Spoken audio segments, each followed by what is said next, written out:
Hi guys, welcome back to our channel. இன்னைக்கு நம்ம சேனல்ல ரொம்பவே இன்ட்ரெஸ்டிங்கான முக்கியமான விஷயங்கள்லாம் டிஸ்கஸ் பண்ண போறோம். யூஎஸ்ல எதிர்பார்த்ததை விட இன்ஃப்ளேஷன் ரேட் பயங்கரமா குறைஞ்சிட்டு வந்திருக்குது. சைமல்டேனியஸா ஃபெட்டுமே பாத்தீங்கன்னா இன்ட்ரெஸ்ட் ரேட் ஹைக் பெரிய லெவலில் பண்ண போறது இல்லை. இன்ட்ரெஸ்ட் ரேட் ஹைக் பாஸ் பண்ண போறோம். இந்த இயர்ல இன்னும் 2 ஹைக்ஸ் எக்ஸ்பெக்ட் பண்ணலாம் அப்படிங்கிற மாதிரி டாக்ஸ் போயிட்டு வந்திருக்குது. இந்த மாதிரி ஒரு புல்லிஷான சரௌண்டிங். இப்போ ஸ்டாக் மார்க்கெட்ஸ்லாம் கூட பம்ப் ஆயிட்டு தான் வந்திருக்குது. யூஎஸோட இண்டெக்ஸஸ்லாம் புல்லிஷா பம்ப் ஆயிட்டு வந்திருக்குது. இப்படி எல்லாமே ஓகேவா இருக்கும் போது கிரிப்டோ மார்க்கெட் மட்டும் ஏன் டம்ப் ஆகுது? ரீசெண்ட் டைம்ஸ்ல பெரிய டம்ப் அப்படிங்கிற பார்த்துருந்தோம். இன்னும் டம்ப் ஆகுதுக்கான சான்சஸ் இருக்குதா? அப்கமிங் மந்த்ஸ் 2 இயர்ஸ் நம்ம என்ன எக்ஸ்பெக்ட் பண்ணலாம்? பெரிய லெவலில் ஒரு கிரிப்டோ புல் ரன் எக்ஸ்பெக்ட் பண்ணலாமா அப்படிங்கிறத பற்றி தான் நம்ம இந்த வீடியோவில் பார்க்க போகிறோம். நிறைய இன்ட்ரெஸ்டிங்கான டேட்டாஸ். இது வரைக்கும் ஃபெட் எந்த அளவுக்கு இன்ட்ரெஸ்ட் ரேட் ஹைக்லாம் கொடுத்துருக்காங்க. இதுக்கு மேலே இன்ட்ரெஸ்ட் ரேட் ஹைக்லாம் பாஸ் பண்ணி கொஞ்சம் கொஞ்சமாக நம்ம இன்ட்ரெஸ்ட் ரேட் ஹைக்லாம் இன்ட்ரெஸ்ட் ரேட்லாம் கட் பண்ணுவாங்களா? இதெல்லாமே இந்த வீடியோவில் டிஸ்கஸ் பண்ண போகிறோம். நிறைய டேட்டாஸோட வந்திருக்கேன். ஸோ இது எல்லாமே உங்களுக்கு ரொம்ப யூஸ்ஃபுல்லாக இருக்கும்னு நினைக்கிறேன். நீங்கள் நம்ம சேனல் ஃபர்ஸ்ட் டைம் பார்க்குறீங்கன்னா என் பேர் அஜித். நீங்கள் பார்க்க crypto knowledge Tamil. So let's get into this video.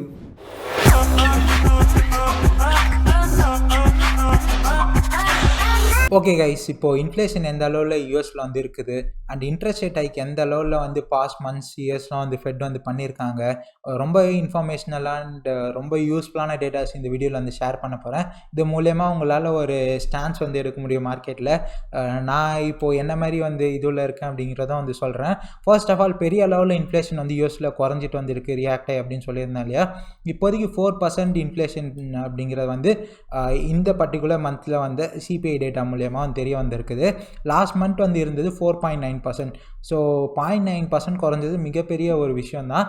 Forecast இந்த பர்டிகுலர் நியூஸ் வந்துட்டப்போ 4.1% தான் இருந்ததில்ல. நான் என்னடா எல்லா மார்க்கெட்டும் ஆச்சு பொழக்க போகிறாங்க போல், பெரிய அளவில் ஒரு டவுன்வர்ட்ஸ் எக்ஸ்பெக்டேஷன் இருக்குதுன்னு பார்த்தா 4% தான் இருந்திருக்குது. ஏன் சொல்கிறேன்னு பார்த்தீங்கன்னா, இந்த பர்டிகுலர் இயர் ஸ்டார்டிங்லேருந்தே பாருங்களேன், ஃபுல்லாகவே இந்த இன்ஃப்ளேஷன் டேட்டா அப்படிங்கிறது குறைஞ்சிட்டே தான் போகுது. லிட்ரலாக பார்த்தீங்கன்னா இந்த இயருக்கு முன்னாடி 7% இருந்த இன்ஃப்ளேஷன் ஸ்டார்டிங்கில் 6.5, அதுக்கப்புறமா 6.46, 5, இப்போ 4 வரைக்குமே குறைஞ்சிருக்குது. இது மிகப்பெரிய விஷயம் தான். பட் ஃபெட்டோட எக்ஸ்பெக்டேஷன் அண்ட் ஃபெட்டு வச்சிருக்க டார்கெட் 2% இன்ஃப்ளேஷன் அப்படிங்கிறத கொண்டு வரணும், அப்படிங்கிறத இந்த நம்பர் கொண்டு வரணும் அப்படிங்கிறது தான். சரி, இப்போ இந்த இன்ட்ரெஸ்ட் ரேட், இன்ட்ரெஸ்ட் ரேட்னா என்னென்னு பார்த்தீங்கன்னா ரெண்டுமே கோரிலேட்டட் தான். நான் எப்பவுமே நம்புற விஷயம் இதுதான், ஆக்சுவலான இருக்க விஷயமும் கூட. மேக்ரோ எக்கனாமிக்ஸ்னால் மார்க்கெட்டோட டைரக்ஷனே தீர்மானிக்குது, அட்லீஸ்ட் லாங் டேர்முக்கு. ஏன்னா என்கிட்ட கொஞ்சம் பாக்கெட்டில் என்கிட்ட கேஷ் ஃப்ளோ காசு இருந்தால் தான் நான் இன்வெஸ்ட்மெண்ட்டை பற்றியே யோசிப்பேன். மக்கள்கிட்ட காசு புழக்கத்தில் இருந்தால் தான் அவங்களால ஃப்ரீயாக பிஸ்னஸ் பண்ண முடியும், ஃப்ரீயாக அவங்களால இன்வெஸ்ட் பண்ண முடியும். இதெல்லாம் பற்றி நான் நிறைய வீடியோஸில் ஆல்ரெடி பேசியிருக்கேன். ஸோ இந்த இன்ட்ரெஸ்ட் ரேட் அப்படிங்கிறது வட்டி விகிதம் அப்படின்னு சொல்லுவாங்க. பேங்க்ஸ்லாம் இப்போ பேங்க்ஸ்லாம் லெண்ட் பண்ணுறது இருக்கட்டும், மற்ற லெண்டிங் பிஸ்னஸ், இந்த லெண்டிங் பேஸ் பண்ணது எல்லாமே பார்த்தீங்கன்னா இந்த இன்ட்ரெஸ்ட் ரேட் வச்சு தான் டிசைட் ஆகும். ஓகேங்களா? இப்போ ரீசெண்டாக பெரிய லெவலில் இன்ட்ரெஸ்ட் ரேட்லாம் ஹைக் பண்ணனால தான் இந்தியாவில் கூட நம்மளுக்கு கூட இன்ட்ரெஸ்ட் ரேட்லாம் ஹைக் பண்ணனால தான் நம்மளோட ஹவுசிங்காக இருக்கட்டும், கார் லோனாக இருக்கட்டும், எல்லாமே ஒரு குறிப்பிட்ட பர்சன்டேஜ் இன்க்ரீஸ் ஆகியிருந்திருக்கும் ஃப்ளோட்டிங்கில் இருந்ததுன்னா. சரி, ஃபெட் எந்த அளவில் இன்ட்ரெஸ்ட் ரேட்லாம் ஹைக் பண்ணியிருக்காங்க பாஸ்ட் மந்த்ஸ் 2 இயர்ஸ், இது ரொம்பவே யூஸ்ஃபுல்லாக இருக்கும். அதெல்லாம் நம்ம இப்போ பார்ப்போம். ஃபர்ஸ்ட் ஆஃப் ஆல், நம்ம எல்லாருக்குமே தெரிஞ்ச ரொம்ப ஒரு பயங்கர பெருசாக பேசப்படுற 2007 to 2008 அந்த பர்டிகுலர் பீரியடில் நடந்த ஹவுசிங் மார்க்கெட் கொலாப்ஸ், அந்த பர்டிகுலர் டைமில் எந்த அளவில் இன்ட்ரெஸ்ட் ரேட் ஹைக்லாம் பண்ணியிருந்திருக்காங்க அப்படிங்கிற பற்றி பார்ப்போம். அது மூலயமா நம்மளுக்கு ஒரு நல்ல நாலேஜ் கிடைக்கும். 2004 இந்த டேட்டா காமிக்கிறேன். அரௌண்ட் 1.2% இந்த இன்ட்ரெஸ்ட் ரேட் 2006 வரைக்கும் பெருசாக ஃபெட்ரல் ஃபண்ட்ஸ் ரேட், அதாவது இன்ட்ரெஸ்ட் ரேட் ஹைக் பண்ணியிருக்காங்க கொஞ்சம் கொஞ்சமாக 25 பேசிஸ் பாயிண்ட் அப்படிங்கிற மாதிரி. ஸோ இந்த 25+ காட்டுது இல்லை, அது ஒன்றுமே இல்லை கைஸ். 0.125 இருந்திருக்கா, 25 ப்ளஸ் பண்ணும்போது இந்த மாதிரி தான். ஸோ இதுமாதிரி 25 எல்லாம் கொஞ்சம் கொஞ்சமாக every quarter every months increase பண்ணதில் 5.25 இருக்குது. ஸோ இது ப்ரீ ஹவுசிங் மார்க்கெட் அதாவது ஹவுசிங் மார்க்கெட் பூம் அப்போது இந்த அளவில் கொஞ்சம் கொஞ்சமாக இந்த பூம் கொலாப்ஸ் ஆனதுக்கான காரணம் என்னென்னா, இந்த பபுள் கொஞ்சம் கொஞ்சமாக எல்லாருமே கம்மியான இன்ட்ரெஸ்ட் ரேட் இருக்கும்போது நிறைய பேர் வட்டி வாங்கி வீடு இது பண்ணியிருக்காங்க. அதுக்கப்புறமா எல்லா இன்ட்ரெஸ்ட் ரேட்லாம் அதிகமானதும் அவங்களால அதை ஃபேஸ் பண்ண முடியல. அந்த அளவுக்கு லோன் திருப்பி கட்டும்போது இன்ட்ரெஸ்ட் இன்ட்ரெஸ்ட் ரேட்லாம் அதிகமாக வந்து இருக்கவே அது வந்து ஒரு பெரிய ஒரு கொலாப்ஸ் அப்படிங்கிற மாதிரி வந்து நடந்தது யூஎஸில் வந்து. ஸோ இதை பற்றி தான் தனியாக வந்து வீடியோ வேணும், இதெல்லாம் பற்றி இந்த டாப்பிக்லாம் வந்து பேசணும் அப்படின்னா சொல்லுங்கள், கண்டிப்பாக பேசிடலாம். அண்ட் இந்த ஹவுசிங் மார்க்கெட் கிராஷ் அப்படிங்கிறது ஸ்டார்ட் ஆனோடனே யூஎஸில் பெரிய லெவலில் வந்து பார்த்தீங்கன்னா இன்ட்ரெஸ்ட் ரேட்லாம் வந்து கட் பண்ண ஸ்டார்ட் பண்ணிட்டாங்க. அந்த 5.25%லேருந்து 50, 25 இந்த மாதிரி ஃபுல்லாகவே பாஸ் பண்ணது மட்டும் வந்து இல்லாமல் மொத்தமாக வந்து பெரிய லெவலில் வந்து கட் பண்ணாங்க. அரௌண்டு 5.25 இருந்தது வந்து 2% வரைக்கும் கட் பண்ணாங்க. ஏன்னா ஒரு பெரிய லெவலில் ஒரு ரெசஷன்லாம் வந்து இருக்கும்போது ஆப்வியஸாக ஒரு தேவையான ஒரு விஷயம் தான். ஏன்னா பெரிய அளவில் இன்ட்ரெஸ்ட் ரேட் வந்து இருக்குது, பீப்புள் வந்து சர்வைவே பண்ண முடியாது, பிஸ்னஸ்லாம் பெரிய அளவில் கொலாப்ஸ் ஆகும். ஸோ அதனால் வந்து பார்த்திங்கன்னா இன்ட்ரெஸ்ட் ரேட் வந்து கட் பண்ணியிருக்காங்க. ஸோ 2008லேயுமே வந்து பார்த்திங்கன்னா கிரேட் ரெசஷன் அப்போது பெரிய லெவலில் 50-100 பேசிஸ் பாயிண்ட்னு ஏற்கனவே கம்மியாக இருக்க இன்ட்ரெஸ்ட் ரேட்டே வந்து பார்த்திங்கன்னா பெரிய லெவலில் கட் பண்ணியிருக்காங்க. இப்போ நம்ம அப்படியே இந்த கொரோனா டைம்ஸ்க்கு வந்து வரும். ப்ரீ கோவிட் 2018 வரைக்குமே வந்து பார்த்திங்கன்னா 2.5% வந்து இருந்தது இன்ட்ரெஸ்ட் ரேட்டு. ஸோ இந்த பர்டிகுலர் கோவிட் அப்போது, அதுக்கு முன்னாடி இயரும் சரி, கோவிட் அப்பவும் சரி, இது வந்து கட் டவுன் தான் பண்ணியிருக்காங்க இன்ட்ரெஸ்ட் ரேட்லாம். ஏன்னா ஆப்வியஸாக இந்த மாதிரி பேண்டமிக் வரும்போதும் சரி, ஒரு பெரிய ஒரு கிராஷ்லாம் வந்து இருக்கும்போது, கொலாப்ஸ்லாம் வந்து இருக்கும்போது அவங்களுக்கு வேறு வழி இல்லை, இன்ட்ரெஸ்ட் ரேட்லாம் வந்து கட் டவுன் பண்ணால் தான் பீப்புளால் சர்வைவே வந்து பண்ண முடியும். அப்போ தான் ஏதாவது ஒன்று வந்து பண்ணி பிஸ்னஸஸும் வந்து ரன் பண்ண முடியும். ஸோ அதனால் கோவிட் டைம்லையுமே வந்து பார்த்திங்கன்னா ஹைக் பண்ணலை, பாஸும் பண்ணியிருக்காங்க. சேம் டைம் பெரிய அளவில் இன்ட்ரெஸ்ட் ரேட் ஆல்ரெடி கம்மியாக இருந்தாலுமே கட் பண்ணியிருக்காங்க. ஏன்னா ஆப்வியஸாக நான் சொன்ன ரீசன்ஸ் தான். சேம் டைம் வந்து பார்த்திங்கன்னா யூஎஸ்லலாம் வந்து பார்த்திங்கன்னா அவங்களோட சிட்டிசன் சர்வைவ் ஆகிறதுக்கு ஒரு ஃபண்டு மாதிரிலாம் வந்து கொடுத்துருந்தாங்க இல்லையா, நோட்ஸ்லாம் வந்து பிரிண்ட் பண்ணி.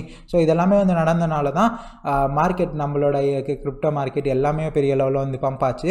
ஸோ இப்போது இதை தொடர்ந்து பெரிய லெவலில் இன்ஃப்ளேஷன் வந்து யூஎஸில் வந்து இருந்தனால, வரலாறு காணாத இன்ஃப்ளேஷன் ரேட்லாம் வந்து 7% மேலெலாம் இன்ஃப்ளேஷன் வந்து போனனால ஃபெட்டு பயங்கரமாக இன்ட்ரெஸ்ட் ரேட் அடித்து நொறுக்கிட்டாங்க. ஸோ அந்தளவுக்கு இன்ட்ரெஸ்ட் ரேட் ஹைக் பண்ணனால தான் இப்போ ஓரளவுக்கு 4% வரைக்குமாவது வந்திருக்குது. ஸோ இதுக்கு மேலே இன்ட்ரெஸ்ட் ரேட் வந்து ஹைக் வந்து பண்ண சான்சஸ் வந்து இருக்குதா? சேம் இந்த 5.25 அப்படிங்கிறது நம்ம 2007-6 அந்த பர்டிகுலர் இந்த ஹவுசிங் பூம்லாம் வந்து வரதுக்கு முன்னாடி வந்து பார்த்துருந்தோம் இல்லையா. ஸோ 0.25லேருந்து ஃபுல்லாக கைஸ் எவ்ரி மந்த், லிட்ரலாக மார்ச், ஏப்ரல் விட்டாங்க. ஸோ மே, ஜூன், ஜூலை, ஆகஸ்ட்டுக்கு அம்மா ஒரு மந்த்து அது மாதிரி 75 பேசிஸ் பாயிண்ட்லாம் இன்க்ரீஸ் பண்ணியிருந்திருக்காங்க. இப்போ இந்த இயர் ஸ்டார்டிங்லேருந்தே ஓரளவுக்கு 25 பேசிஸ் பாயிண்ட்ல தான் இன்க்ரீஸ் ஆகிருக்குது. ஏன் இப்போ வந்து அவங்க இன்ட்ரெஸ்ட் ரேட் வந்து பாஸ் பண்ணுறதா வந்து இருக்காங்கன்னா, ஆல்ரெடி நிறைய பேங்க்ஸ், நிறைய ஃபார்ம்ஸ்லாம் வந்து கொலாப்ஸ் ஆகிறது வந்து பார்த்துட்ருக்கோம். கிரிப்டோவில் மட்டும் இல்லாமல் ரியல் வேர்ல்ட்லேயே வந்து பார்க்கும்போது. ஸோ இப்போ 5.25% வந்து இருக்குது. ஸோ 5.25% இருக்கும்போது பேங்க்ஸ் வந்து ஃபார்ம்ஸ்க்கு ஆஃபர் பண்ணுற அந்த லோன் ரேட்டாக இருக்கணும், எல்லாமே ரொம்ப ஹையாக வந்து இருக்கும். இது வந்து எக்கனாமிக்கல் க்ரோத்துக்கு வந்து வாய்ப்பே இல்லாத மாதிரி ஒரு கண்டிஷன்ஸ் வந்து உருவாக்கணும். ஸோ இந்தளவுக்கு ஹை இன்ட்ரெஸ்ட் ரேட் இன்னும் வந்து இப்போது இந்த 25லேருந்து இந்த 50 அப்படிங்கிற பெரிய விஷயமா இருக்கும். சேம் டைம் இந்த ஒவ்வொரு 25-50 பாயிண்ட்ஸ்லாம் வந்து பார்த்திங்கன்னா பெரிய லெவலில் பாதிப்பு அப்படிங்க உண்டுபடுத்தும். ஸோ அதனால் இன்னும் வந்து ரேட் ஹைக்ஸ் அப்படிங்கிற வந்து பண்ணுறது இன்னும் மோசமான ஒரு நிலைமைக்குள்ளே தான் வந்து தள்ளப்படும்.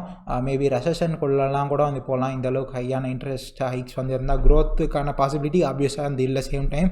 ஸோ இதனாலே வந்து பார்த்திங்கன்னா fed bosses interest rate hike signals 2 more increases likely in 2023 to fight inflation.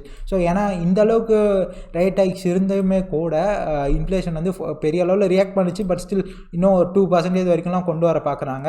So எனக்கு தெரிஞ்சு மேக்ரோ எக்கனாமிக்ஸ் எல்லாமே வந்து வெல் அண்ட் குட், சூப்பராக வந்து இருக்குது. பட் நம்ம எதிர்பார்த்த அளவுக்கு மார்க்கெட்ஸ்லாம் வந்து டம்ப் ஆகலையே ப்ரோ. நம்ம எந்த அளவில் வந்து எதிர்பார்த்தோம், S&Pலாம் வந்து ப்ரீ கோவிட் லெவல்ஸாவது தொடர்ந்து வந்து பார்த்தா என்ன ப்ரோ அப்படின்னு வந்து பார்க்கும்போது இந்த 2022 ஸ்டார்டிங்லேருந்தே வந்து பார்த்திங்கன்னா பெருசாக இந்த விதமான க்ரோத்துமே வந்து இல்லை. ஸோ டைம்லி கரெக்ஷன் கூட வந்து சொல்லலாம். நிறைய பேர் வந்து பேசியிருப்பாங்க இதை பற்றி. ஆனந்த் ஸ்ரீனிவாசன் அவராக இருக்கணும், ட்விட்டரில் நிறைய பேர் பேசி வந்து பார்த்துருப்பீங்க. ஸோ கைஸ், இப்போ நம்ம ஒரு இன்வெஸ்ட்மெண்ட் இன்ஸ்ட்ருமெண்ட்டாக வந்து எடுத்து பார்க்கும்போது எல்லா மார்க்கெட்ஸுமே ஒரு நெகட்டிவ் க்ரோத்தாக இருக்கணும், இல்லைனா டைம்லி கரெக்ஷன் அப்படிங்கிற மாதிரி தான் கோ த்ரூ பண்ணியிருக்குது. ஸோ இதுவுமே வந்து ஒரு பெரிய அடி தான் ஆக்சுவலாக. அண்ட் மேபி இண்டெக்ஸஸில் பெரிய லெவலில் நம்ம வந்து பார்க்கலனாலும் இண்டிவிஜுவல் ஸ்டாக்ஸ் வந்து பார்க்கும்போது நிறைய பெரிய லெவலில் வந்து அடி தான் வாங்கியிருக்கு ஆப்வியஸாக. ஸோ நான் என்ன சரி ப்ரோ இப்போது என்ன தான் வந்து கிரிப்டோ மார்க்கெட்டில் என்ன மாதிரி ஒரு நிலவரம் தான் வந்து இருக்குது அப்படின்னு வந்து பார்த்தீங்கன்னா, மேபி இந்த இயர் ஃபுல்லாக ஃபெட் வந்து பெரிய லெவலில் ஹைக் பண்ணாமல் பாஸ் பண்ணிவிட்டு 2 ஹைக் மட்டும் இருந்து விட்டால் கூட இன்ஃப்ளேஷன் கொஞ்சம் கொஞ்சமாக க்ரால் டவுன் ஆகி ஒரு 3.5% அந்த மாதிரி வரதுக்கான பாசிபிலிட்டிஸ் இருக்குது அப்படிங்கிறது தான் நான் எக்ஸ்பெக்ட் பண்ணுறது. கிரிப்டோ மார்க்கெட் எந்த லெவலில் வந்து இருக்கும் அப்படின்னு வந்து பார்த்தீங்கன்னா, இதே மாதிரி தான் கைஸ். மேபி இன்னும் பெரிய லெவலில் இன்ஸ்டியூஷன்ஸ்லாம் வந்து கொலாப்ஸ் ஆகிறது வந்து பார்த்தா ஃபெட் அகைன் வந்து இன்ட்ரெஸ்ட் ரேட்டில் வந்து கட் டவுன் பண்ணாங்கன்னா, இது மாதிரி 50-100லாம் வந்து கட் டவுன் பண்ணாங்கன்னா நெக்ஸ்ட் இயர் 2024 இல்லை 2025 மெகா புல்ரன்லாம் வந்து பார்க்கலாம். இல்லை கண்டிப்பாக இதுதான் ஒன்று கட் பண்ணணும், இல்லை வந்து ஹைக் பண்ணணும், இல்லைன்னா பாஸ் பண்ணணும். ஸோ மேபி இந்த அளவுக்கு ஹையான இன்ட்ரெஸ்ட் ரேட் இருக்க என்விரான்மெண்ட்டாக இருக்கனால மேபி அப்கமிங் நெக்ஸ்ட் இயர்லாம் நம்ம வந்து ஒரு கட் டவுன் வந்து எதிர்பார்க்கலாம். இன்ஃப்ளேஷன்லாம் பெரிய லெவலில் வந்து கம்மியாச்சுட்டாங்கன்னா, ஏன்னா க்ரோத்துக்கான பிளான்ஸும் வந்து கவர்மெண்ட் வந்து பிளான் பண்ணணும் இல்லையா. ஸோ அதனால் நான் அந்த மாதிரி தான் கைஸ் ஒரு விஷயம் வந்து எதிர்பார்க்குறேன். சரி மார்க்கெட்லாம் வந்து புல்லிஷ் தானே, பம்ப் ஆகுமா அப்படின்னு வந்து கேட்டிங்கன்னா, இப்போதைக்கு பிட்காயின் வந்து $25,500 அந்த மாதிரி வந்து இருக்குதா. மேபி நம்ம வந்து ஏதாவது ஒரு அசம்பாவிதம் மாதிரிலாம் வந்து நடந்ததுன்னா அரௌண்ட் 23-20K அரௌண்ட் அந்த மாதிரி வந்து வரதுக்கான சான்சஸ் வந்து உண்டு. ஆப்வியஸாக நான் இந்த மாதிரி டைம்ஸ்லேயே வந்து வந்து ஸ்டார்ட் பண்ணிட்டேன். கொஞ்சமாக பாப்லாம் வந்து பார்த்து அக்யூமுலேட் பண்ணிகிட்டு இருக்கேன். இதை பற்றி நான் தனி வீடியோஸ் வந்து போடுறேன், எதெல்லாம் நான் வந்து அக்யூமுலேட் பண்ணுறேன்னு. ஆப்வியஸாக இந்த டைமில் பாப் வாங்கியிருந்தேன். அண்டு எனர்ஜி இதுவில் வந்து நான் ரொம்பவே புல்லிஷாக வந்து இருக்கனால EWT and identity based projects ENS இதெல்லாமே கூட வந்து நல்லா போகும்னு வந்து எக்ஸ்பெக்ட் பண்ணுறேன். எத்தேரியம் நேம் சர்வீஸ் இதெல்லாம் மேபி கொஞ்சமாக வந்து அக்யூமுலேட் பண்ணுறதுக்கான நேரம் தான் நான் வந்து நினைக்கிறேன். ஆப்வியஸாக நான் அக்யூமுலேட் பண்ணுறேன். ஸோ இதுதான் கைஸ் என்னோட நிலவரம் மார்க்கெட் பொறுத்த வரைக்கும் வந்து எடுத்து பார்க்கும்போது. And BlackRock bitcoin ETF. So BlackRock அப்படிங்கிறது ரொம்ப பெரிய ஒரு ஃபண்டு, ஒரு பெரிய ஃபேம் அப்படின்னு வந்து சொல்லலாம். இவங்க வந்து பிட்காயின் ETF ப்ரொபோசல் வைக்கிறது ரொம்ப ஒரு நல்ல விஷயம் தான் கைஸ். அண்ட் ஆல்சோ இந்த BlackRock applies for spot bitcoin ETF. Spot bitcoin ETF அப்படிங்கிறதே பெரிய விஷயம். Same time US first if approved, இது அப்ரூவ் பண்ணாங்கன்னா US ஃபர்ஸ்ட் பிட்காயின் ETF இது வந்து மாறும். ஏன்னா ஆல்ரெடி வந்து இங்கே சிகாகோ மர்சன்டைல் எக்ஸ்சேஞ்ச், அதாவது இந்த CME அப்படிங்கிறது அதுவுமே வந்து ஒரு ETF தான். இந்த மாதிரி நிறைய ETFs UK அந்த மாதிரினா நிறைய கண்ட்ரி பேஸ் பண்ணி ETFs வந்து இருக்குது. US பேஸ் பண்ணி இதுவும் இந்த அளவுக்கு பெரிய ஃபண்ட் வந்து இது கிரியேட் பண்ணுற ETFாக இருந்தால் அது வந்து பெரிய லெவலில் வந்து இருக்கும். இது வந்து ஆல்ரெடி ஒரு பெரிய நியூஸ் தான். பிளாக் ராக் வந்து அப்ளை பண்ணுறாங்கனாலே அது வந்து ஒரு பெரிய விஷயம் தான். சேம் டைம் எல்லாமே கலந்த மாதிரி தான். இதெல்லாம் ஆக்சுவலாக ஒரு நல்ல விஷயம் தான் கைஸ். இது வந்து ஒரு புல்லிஷான என்விரான்மெண்ட்டாக இருந்தால் நம்ம மேபி ஒரு 2021 டைம்ஸ்லாம் வந்து இருந்தால் இதுக்கெல்லாம் மெகா பம்ப் அப்படிங்கிறத வந்து பார்த்துருப்போம். பட் மார்க்கெட் கண்டிஷன்ஸ் அந்த மாதிரி இல்லாதனால இந்த லெவலில் தான் வந்து ரியாக்ட் பண்ணியிருக்குது மார்க்கெட் வந்து. அண்ட் இந்த லெவலில் தான் கைஸ் வந்து இருக்குது. நீங்கள் இப்போ வரைக்குமே மார்க்கெட்டில் வந்து இருக்கீங்கன்னா என் கூட இந்த வீடியோஸ்லாம் வந்து பார்த்துட்டு வெல் அண்ட் குட். நம்ம கண்டிப்பாக வந்து வர்ஸ் சுச்சுவேஷன்ஸ்லாம் வந்து கடந்து தான் வந்து வந்திருக்கோம். சில பேர் மேபி என்னடா நான் அடியே வாங்கலையே அப்படின்னு நீங்கள் வந்து நினச்சிங்கன்னா மேபி நீங்கள் பெரிய லெவலில் மார்க்கெட்டில் ரொம்ப ஈடுபாடோட இல்லாமல் இருக்கலாம். மேபி நீங்கள் ஃபியூச்சர்ஸ்லாம் பண்ணாமல் சும்மா வாங்கி வச்சுட்டு ஹோல்ட் பண்ணுற ஆளாக இருக்கலாம். இதுதான் கைஸ் பேட் டைம்ஸ் அப்படிங்கிறது நம்ம வந்து பார்த்தது. ஸோ ஏன்னா USDT ஃபண்டு பார்த்தோம் எவ்வளோ ஃபண்டு கைஸ். இப்போ SEC வந்து பினான்ஸு எல்லாம் கிரிப்டோஸை வந்து சீவ் பண்ணுது. எவ்வளோ ட்ராப்பு, மேபி இன்னும் கூட வந்து பிளட் வந்து பார்க்கலாம். பட் இன்னும் மேபி ஒரு ஃபைனல் ப்ளோவாக வந்து இருக்குமே தவிர பெரிய லெவலில் இதுக்கு மேலே ஒரு டவுன் சைடு இருக்கிறதுக்கான பாசிபிலிட்டி அப்படிங்கிறது வந்து இல்லை. அண்ட் நெக்ஸ்ட் வீடியோ உங்களுக்கு வேறு என்ன வேணும் அப்படிங்கிறத வந்து சொல்லுங்கள். ட்ரேடிங் ரிலேட்டடாக ஒரு வீடியோ அப்படிங்கிறத நான் வந்து போடலான்னு இருக்கேன். அதாவது நான் ட்ரேடிங்கை விட்டுட்டு நான் என்ன பண்ணுறேன் அப்படிங்கிறத தான் வந்து ஷேர் பண்ணலான்னு இருக்கேன். தேங்க்ஸ் ஃபார் வாட்சிங் திஸ் வீடியோ. அண்ட் வேறு என்ன வீடியோ வேணும் கமெண்ட் பண்ணுங்கள். பை.